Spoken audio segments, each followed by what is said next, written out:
Welcome to Fire Takes, where we give our takes on the internet's most interesting finance-related stories with our fire-tinted take lens. With our what? Our fire-tinted take lens. That's how we look through we look at the stories through our fire-tinted take lens. Can right? we, through the lens of financial independence? That sounds better. Okay, yeah. We're still working on it. It's an intro, right? Anyway, welcome to today's episode.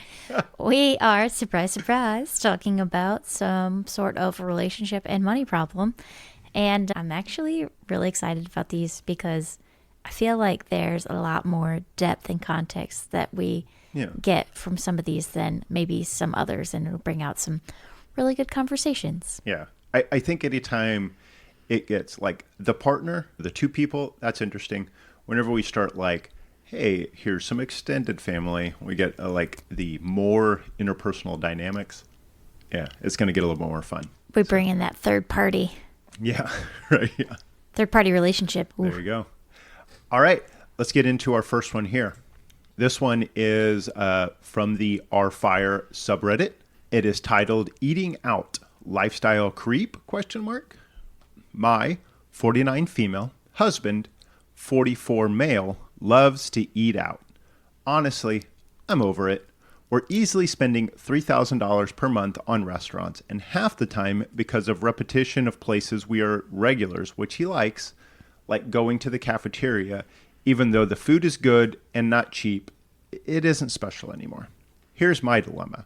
Part of the reason he always wants to go out is because my mother lives with us, and they don't get along. We can easily afford it now, and if we cut it by half, it would make really zero difference in my fire projections, except if I need to budget for this absurd expense in retirement. An extra $2,000 a month means we need an extra $500,000 based on a 4% safe withdrawal rate.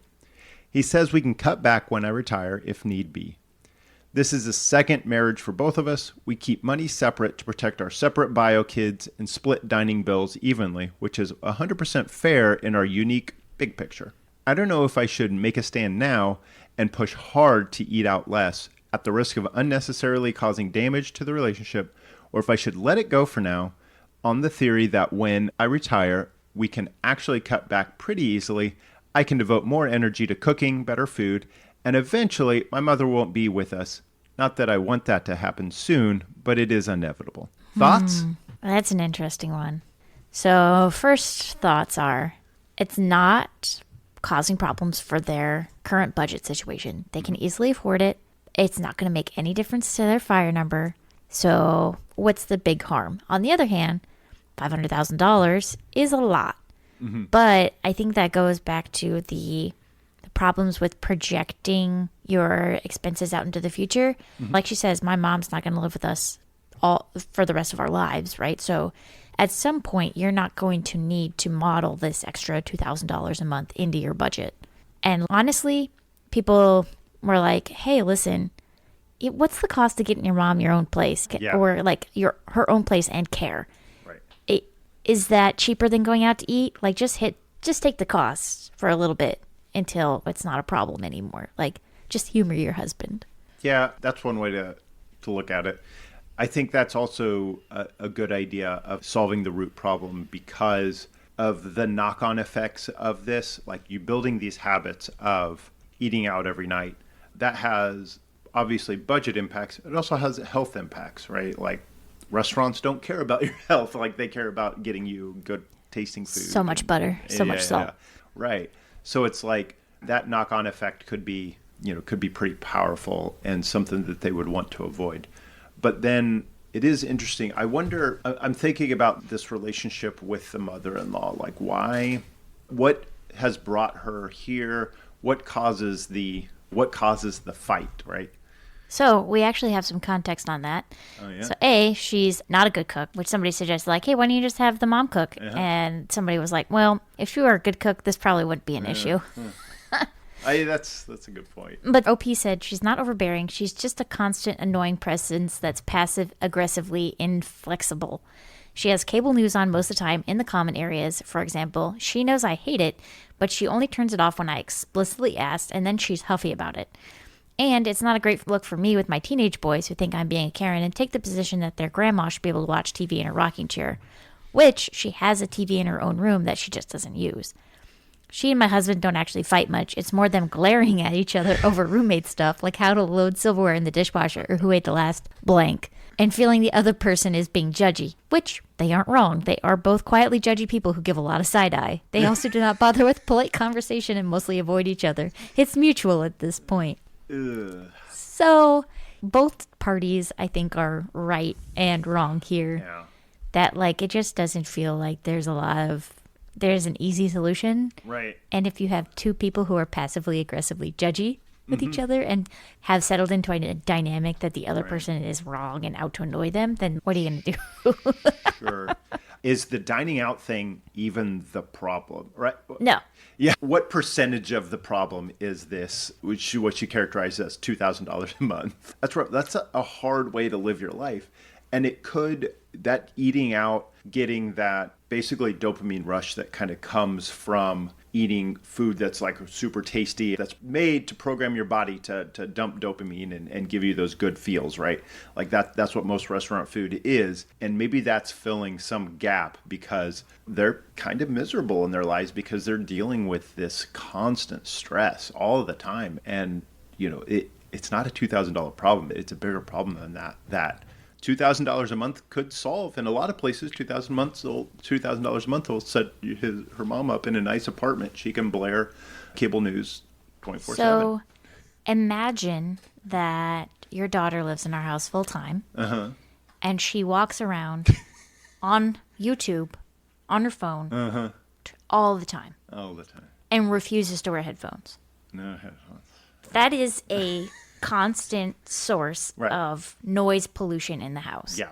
And if we get annoyed, we just tell her, hey, go somewhere else or put headphones on. And she does. But we can do that because she is the child in this situation and not the parent. It's a weird dynamic. It's a weird dynamic, right? There's no real easy solutions. And if you can afford to go out and not be around the mother-in-law, then you know what? I would say just do it. We do have another update from OP that she actually put in the main post here. Edit. Thanks, everyone. The feedback has actually been really helpful. It's given me the perspective that I should probably just accept the expense for now. While it seems excessive to me, it isn't totally unreasonable as a coping mechanism for the emotional stress of living with my mom. When I'm seriously considering retiring within a year, or if my income otherwise changes, we'll need to have a hard look at expenses. Circumstances could be different, making this a non-issue. Or that will be the time to push harder to cut back. Yeah. And if they can't afford that $2,000 a month expense anymore and mom's still around, that's when maybe her husband can get into volunteering or going to the gym. There's lots of probably better coping strategies than going out and going to restaurants all the time. Sure. That I feel probably less expensive and more time consuming than one meal a day. If somebody wants to avoid being at home, there's a lot of ways to fill that. Yeah, no, that's a good point.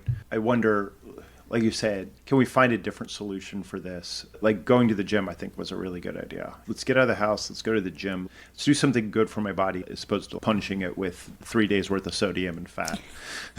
Yeah, exactly. Top comment, is it cheaper to get your mother an apartment or eat out to get time away? Yeah, that's fair. Anything else? Oh, yeah. No, I'm very interested in this next story because I feel like it is quite the dynamic at play and pretty difficult to navigate. Okay. All right. Well, let's go ahead and get into the next story then. All right.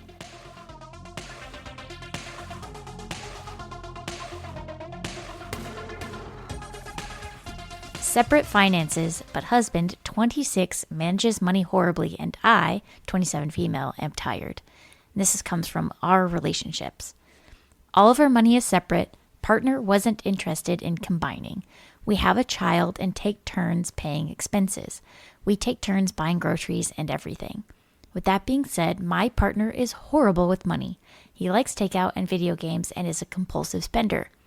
I feel like I can't say anything when he swipes his card, though, because his money is his and mine is mine. How do I tell him he can't buy something when we don't view each other's money as ours? I have sat him down, threatened divorce for 2 years, and he won't slow down his spending. I will admit he's made a lot of progress, but it isn't enough. He has $0 in savings and $19 in his checking account for the next 11 days. So I am forced to pay his bills until he gets paid and buy his gas and anything else he needs until then. How do I deal with this? Has anyone had a partner bad with money? Has anyone ever gone through this? I'm starting to believe we never will, and I will have to divorce him.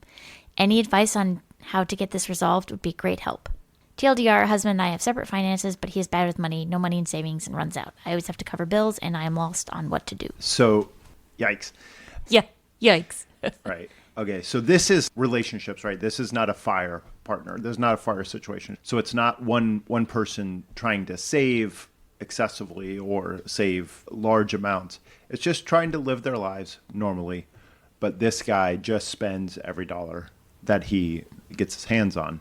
And then some. Yeah, dollars that his wife can get her hands on as well.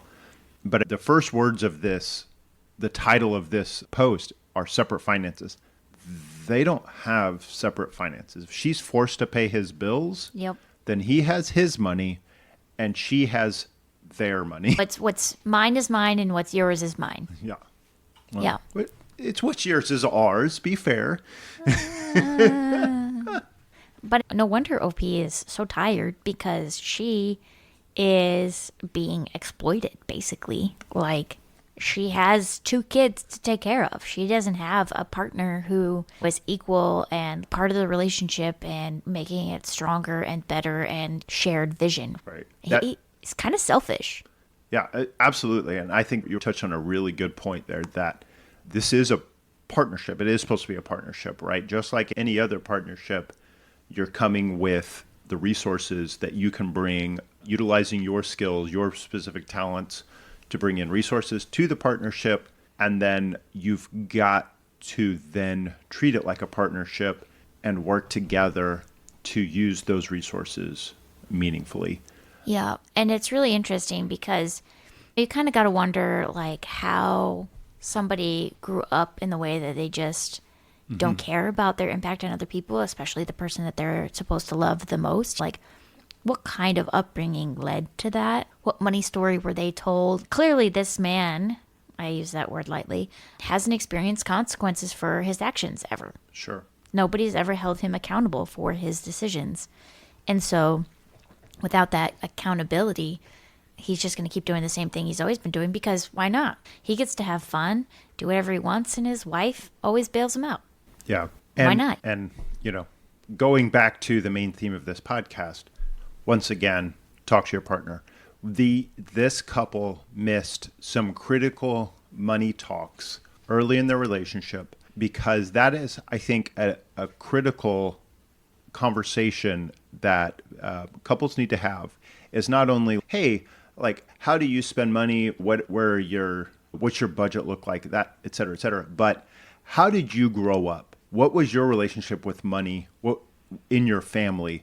What did you learn? What do you think you model? What do you think you counter model because you saw it and it didn't work? Yeah. Like, that is a super good foundational conversation to have so you can understand where your partner's coming from, why they're treating their money the way that they are. And this couple I do not think they had that conversation, right? No. She's enabling him to make these choices. And for some extra context, OP said that she has tried in the past to get his paychecks and dole out a little bit of money and do that, but it never quite worked out. Like, he stopped it after a couple of bit because he didn't like it, right? Because it wasn't fun and he didn't have the money to do what he wanted. Surprise, surprise. So a bunch of people told OP, hey, just stop. Just put your foot down. Just stop giving him money. Make him experience the consequences of his own actions. If he can't buy gas and use his car and miss work, then that's maybe a consequence of his own actions and maybe he'll learn from that. So I went and looked at OP's profile just to see what other information she had to say. And she tried.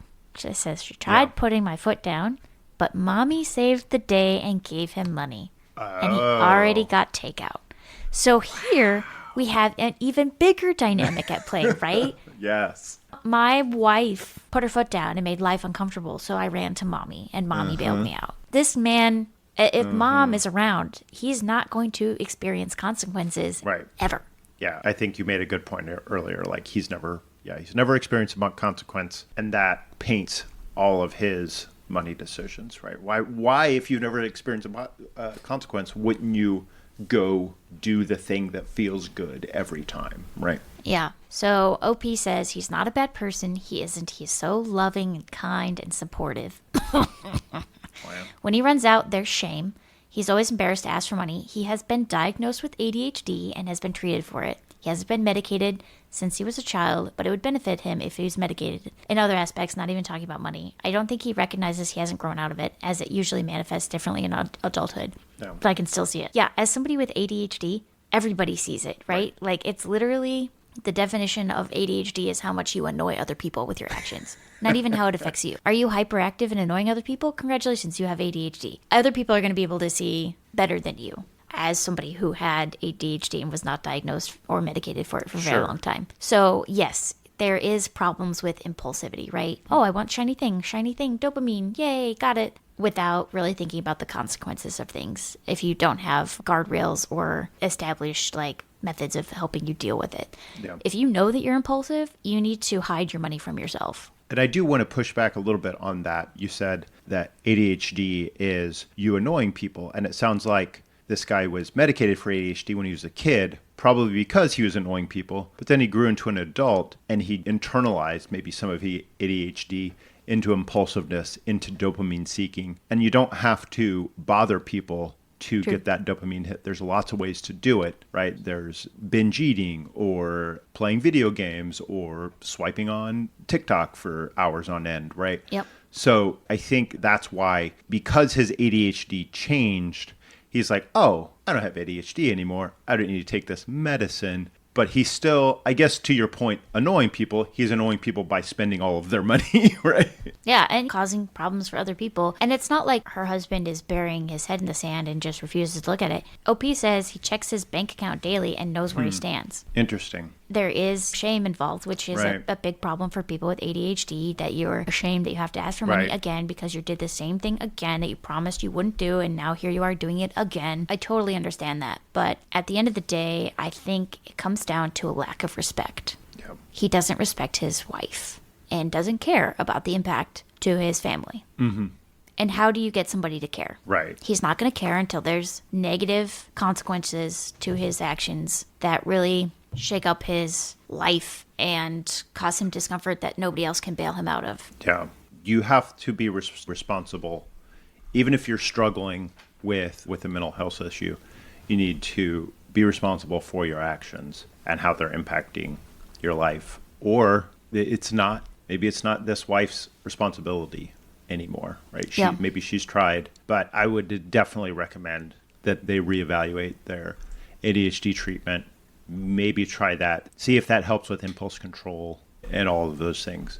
Also, my course of action for this couple recommendation would be to stop pretending your finances are separate, bring them all together, also help treat him for impulse management. Maybe he doesn't need money that is opaque to OP, right? Maybe if they were sharing the money completely and he had to feel that shame every time he lacked impulse control, as opposed to once a month when he runs out of money, maybe that could help as well. You know, at the end of the day, this is all on OP's husband to try and turn around. And also, OP needs to stop threatening divorce. Yeah. That is not something that you repeatedly tell your partner over and over and over again. Right. Agreed. Either serve him papers or stop saying it, because clearly you're not going to get divorced if you've been threatening it for 2 years. Right. Yeah. No, that's a good point. It's not something to repeatedly bring up. It's, hey, we're having issues. Let's work through the issues. Or we're done. Yeah, we can't work through this issue. We've tried. We've done our best. Yeah. Yeah. But, whew, what a doozy. Yeah. So that one is a doozy, and it's interesting. It's always interesting to me whenever I see these. The couple really needs a conversation, but instead they write a post on Reddit, right, and share their secrets. There is a comedian I really enjoy, Mike Birbiglia, and he was talking on his podcast with another comedian who I also somewhat enjoy. Not as much as Mike, but he's all right, Pete Holmes, and they're talking about just the art of stand-up comedy, which is a conversation I also find fascinating. But They said, if you aren't telling secrets on stage, why are you there? Right? So their theory of the practice is to get on stage, tell secrets, and make them funny. Then tell the jokes about you and about the secrets that you're on stage. And I really think that makes for super appealing stand-up comedy, but it also makes for the appeal, I believe, of Reddit. That's why people are reading this, because it's people are like, hey, let me crack open my life and share it with the internet. Yep. And that's relatable, right? You can relate to these things that people don't talk about, right? You're like, I thought I was the only one. Right. But I'm not the only one. But it's just people just not talking about it. And if we want to get super meta about it, then what people have always enjoyed about my content is that I am open about the things that go wrong. It's not just things that go right.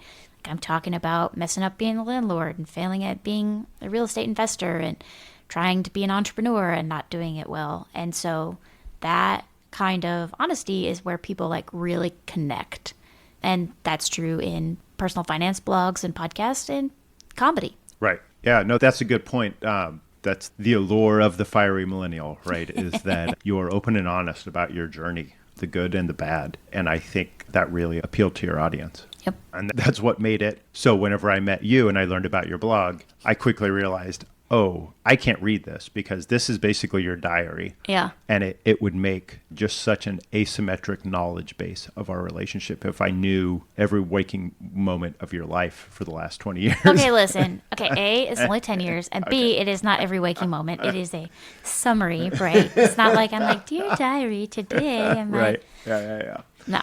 But it is a very open and in-depth look at what my life as a 20-year-old on Sure. the path to financial independence looked like. So I actually like having all of those details out there because when I meet people in person, they're like, okay, so this is weird, but you had a post like 5 years ago about this scenario, and I wanted to go into like super detail and talk to you. And it's great for me because I don't have to repeat myself, right? They know that about me already.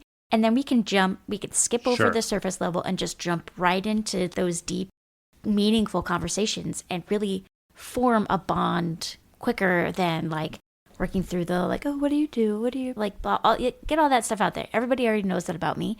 So now I can find out what you think about it and like what you're going through. And then we can like have a real good conversation about it. And just a plug, if you are not a Fiery Millennial fan yet, you can find all of her content on firymillennials.com. That's 2 N's and 2 L's is what we always say. Mm-hmm. And that is all also linked off of our homepage on firetakespod.com. So, I guess it would be 2 L's and 2 N's. 2 L's, 2 N's. Yeah. Is that not what I said? Well, you said N's and then L's. MILLENNIALS. 2 L's and 2 N's. People know how to spell. Anyway, no, they don't. Yeah, Millennial is super hard for people to spell, so Yeah. no, a lot of people don't. It's okay. It's my fault for picking a hard word to spell. There you go.